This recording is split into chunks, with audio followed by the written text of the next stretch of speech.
pembelajaran anak usia dini. Apa sih pengertian belajar menurut kalian? Belajar adalah sebuah proses perubahan kepribadian manusia yang ditampakkan dalam bentuk kualitas dan kuantitas seperti peningkatan kecakapan, pengetahuan, keterampilan, dan daya berpikir.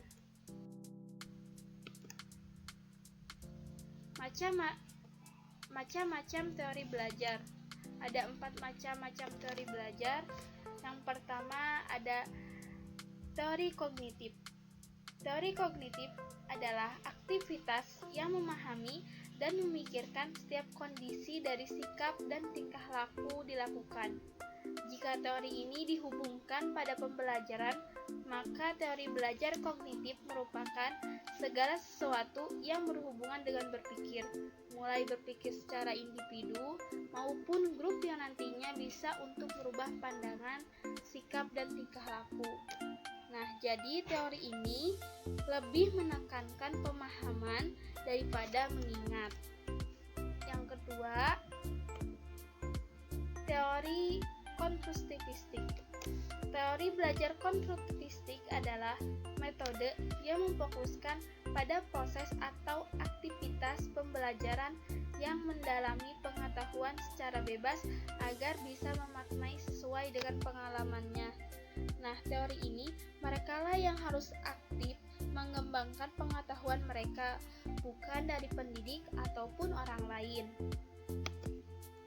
Yang ketiga, teori behavioristik. Teori behavioristik adalah teori yang memiliki arti tingkah laku. Ini merupakan teori belajar yang berfokus pada pemberian ulangan atau ujian pada pembelajaran untuk memahami tingkah laku yang sesuai dengan pengetahuan yang diperoleh. Yang keempat, teori humanistik. Teori belajar humanistik adalah pembelajaran yang memfokuskan pada seorang individu, di mana manusia menjadi pusat utama dalam pembelajaran. Teori ini berlandaskan pada belajar yang memanusiakan manusia. Teori ini bertujuan untuk meningkatkan potensi yang ada pada setiap siswa.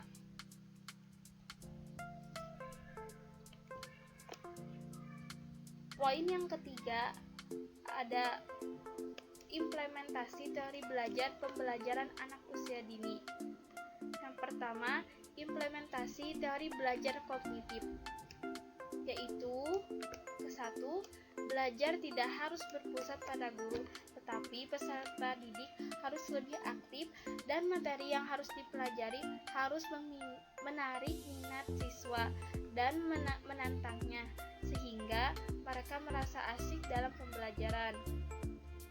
Kedua, bahan pembelajaran dan metode pembelajaran harus menjadi perhatian utama. Misalnya, harus menggunakan benda-benda untuk pembelajaran agar menarik perhatian siswa dan mudah dimengerti. Yang ketiga, belajar harus berpusat pada peserta didik karena peserta didik melihat sesuatu berdasarkan dirinya sendiri. Jadi tidak ada paksaan saat belajar agar sifat bereksplorasi dan kenyamanannya tidak terbunuh. Yang kedua, implementasi teori belajar konstruktivistik. Ke-1, proses pembelajaran dapat menggunakan beberapa metode belajar seperti penjelasan, tanya jawab, diskusi, penugasan, dan bermain peran. 2, peserta didik terlibat secara aktif dalam dialog atau diskusi dengan guru dan peserta didik lainnya. Guru mendorong peserta didik untuk terlibat aktif dalam diskusi. 3, mendorong peserta didik berpikir tingkat tinggi, misalnya guru memberikan tantangan kepada peserta didik. Yang ketiga, implementasi teori belajar behavioristik. 1. Mendiagnosa kebutuhan peserta didik berarti para guru harus menaruh perhatian khusus terhadap peserta didik dalam kelas, antara lain bertalian dengan minat para individu, kebutuhan, dan kemampuan mereka. 2. memilih isi dan menentukan sasaran. Sasaran pengajaran kita melukiskan apa yang sebenarnya diharapkan dari peserta didik agar mereka mampu melakukan sesuatu sesuai dengan urutan pembelajaran. 3.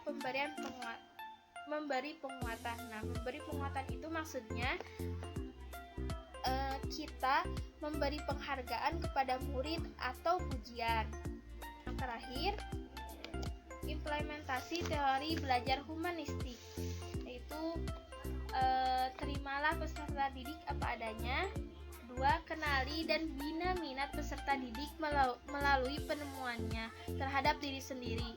3. Usahakan sumber belajar yang mungkin dapat diperoleh peserta didik untuk dapat memilih dan menggunakannya.